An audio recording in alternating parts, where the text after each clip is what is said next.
there is a natural tendency, which is in the domain of putujjanas, worldly common person. That was a term, by the way, coined by the Buddha for the ordinary worldling, the unlearned, undisciplined, common average person, average in the sense of their lack in penetrative insight, lack in probing, lack in or undesire, disinterest in wanting to find out the reality in things. So the person might have, as I mentioned before, the person might have several PhDs, may come from a very well-off family pedigree and with a ton of experience in life. Nevertheless, when it comes down to it, basically, to understanding and to wanting to know the truth in things, about things, as far as the Dhamma is concerned, that person will not be anything more than a putujjana. Why? Because they will have wrong view. We're living at a time period where, especially our time period, is replete, is full of wrong views, and they are accelerating at an incredible pace. Wrong view, not necessarily only in the field of material things or the secular life or the things that are outside of the bounds, the official boundary of what we understand to be religious practice. So here's a question about, modern day Buddhists, specifically bhikkhus and Buddhist nuns who happen to be in the spotlight.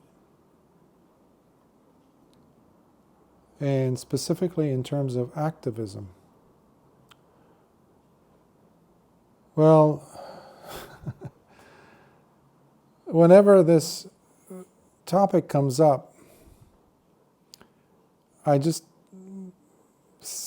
try to visualize any of the notable arahants from even recent history, whether they would have actually done any of these walk for peace or walk for this, getting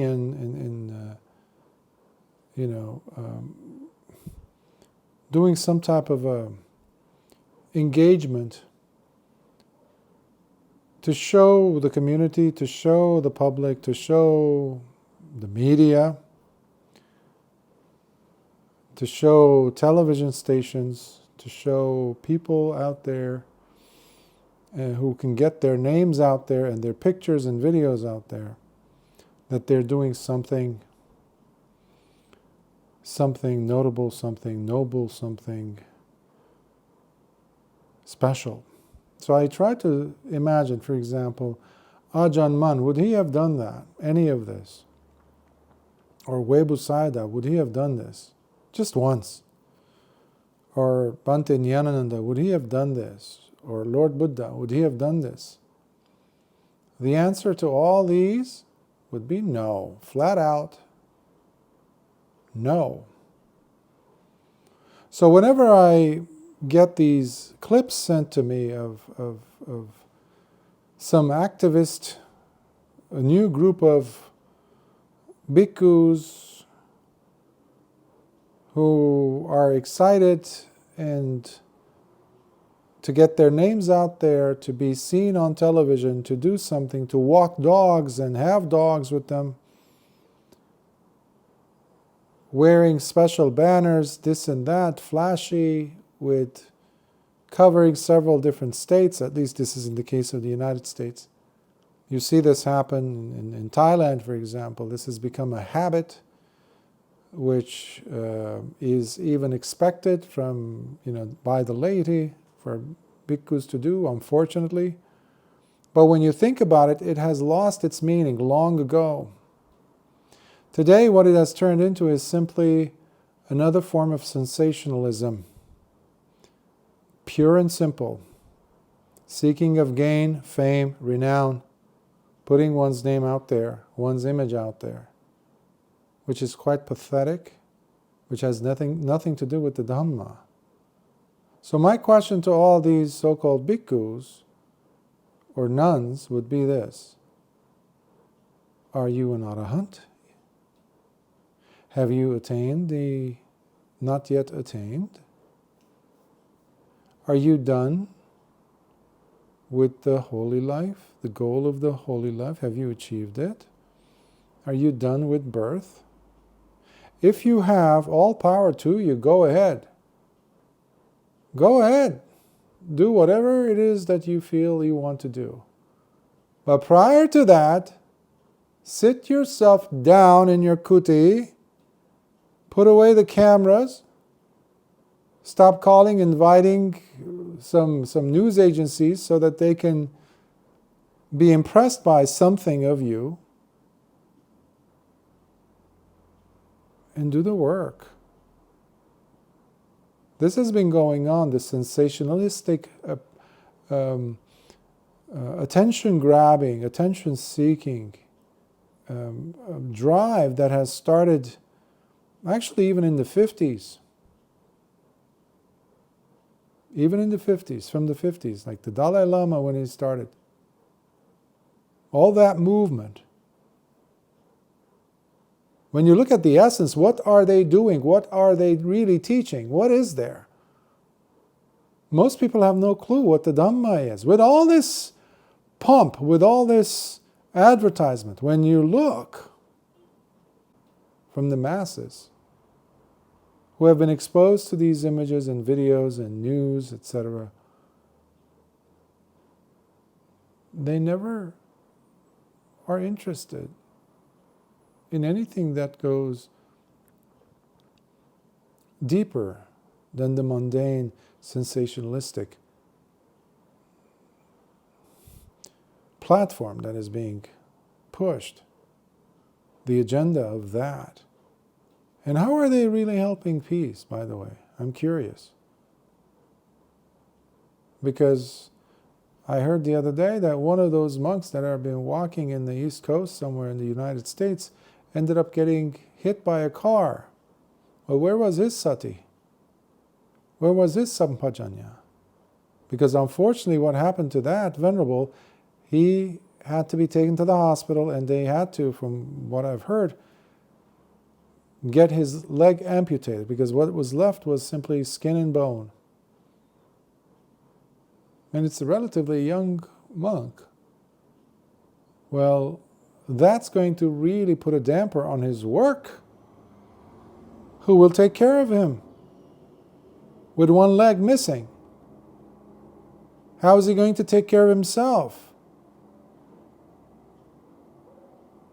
Does that mean that he's going to create difficulties, at least for himself? Absolutely. And for others as well. How did that help? I'm surprised that nobody's there to actually shake these people up a little bit and get some sense knocked into them, to remind them as to why we have gone forth. We don't go forth for claim, for gaining fame. But nowadays, that's what monks apparently are after. It's one of the things that gets you to sell books. If you say to someone, "Oh, I've been I've been a monk before. Previously a monk, now a Wall Street, stockbroker or something.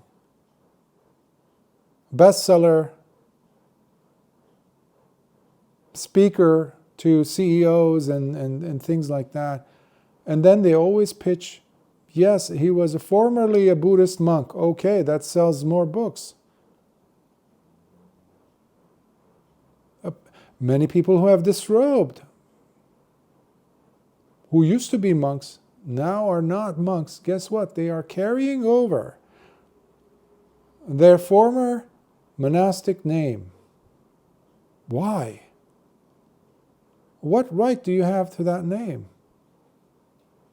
You have relinquished the robes. By doing so, you have relinquished everything that goes along with that. But the laity doesn't know much about these things. So there's an abuse of the system. There's an abuse of the Sangha, what the Sangha represents. It's not the fault of the laity. It's the fault of those individuals who are really bringing themselves such great harm by sullying the robes, putting pins and other things on their robes, walking around, flashing them, walking with pet dogs. We're not supposed to have pets. Dragging the dog with them. Somebody who's supposed to be a Mahatera, walking with tons and tons of people, cars, this and that. I mean, I remember as a kid, I would watch the Pope. Whenever he would go visit a country, you would see that, huge crowds and cars and a big pomp, a big parade. How is that helpful? How is that really assisting the person who has apparently gone forth and become a monk? There's nothing like that exists there in that scenario anymore. And what messages are they giving? Really?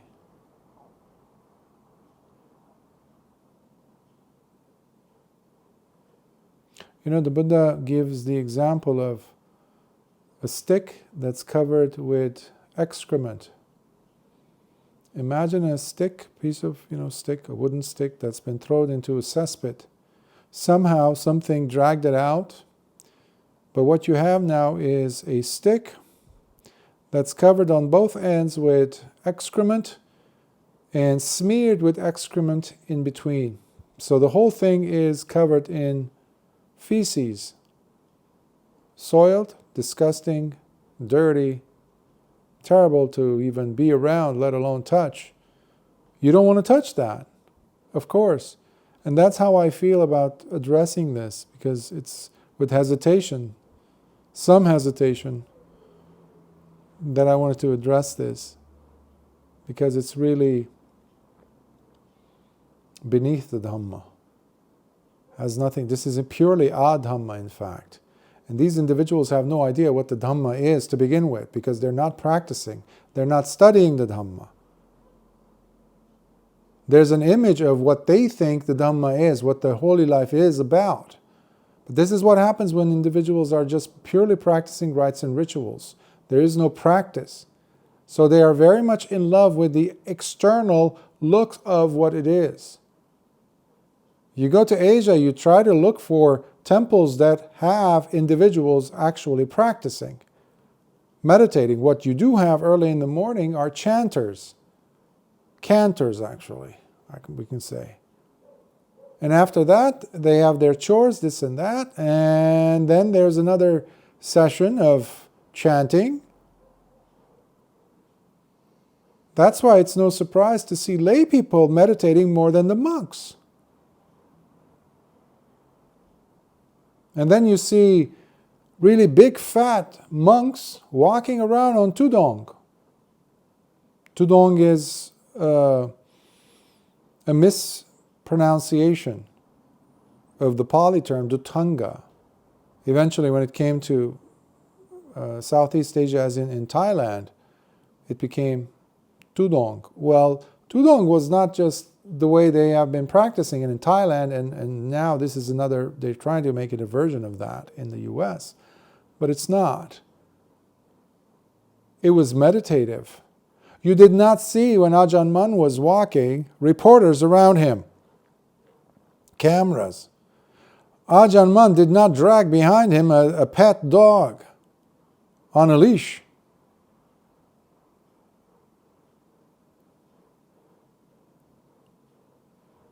Tigers would walk away, would avoid Ajahn Mun.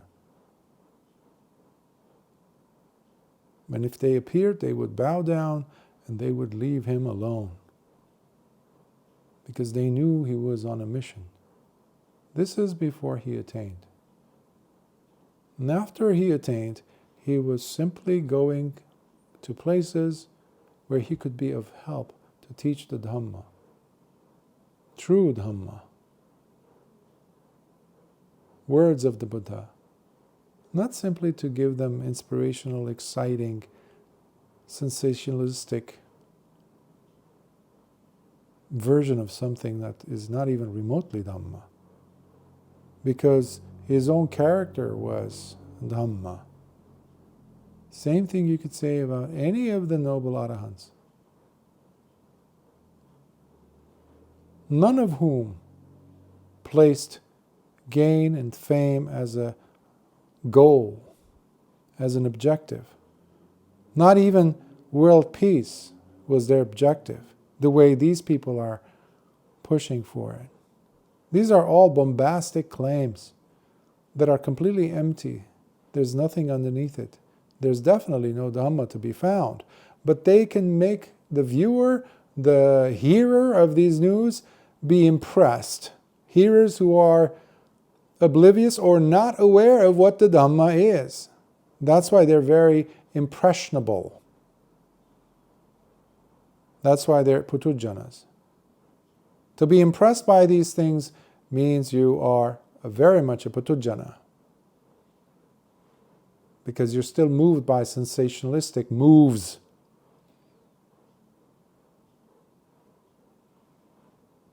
They're like flies. They will come over anything that stands out, that's unusual.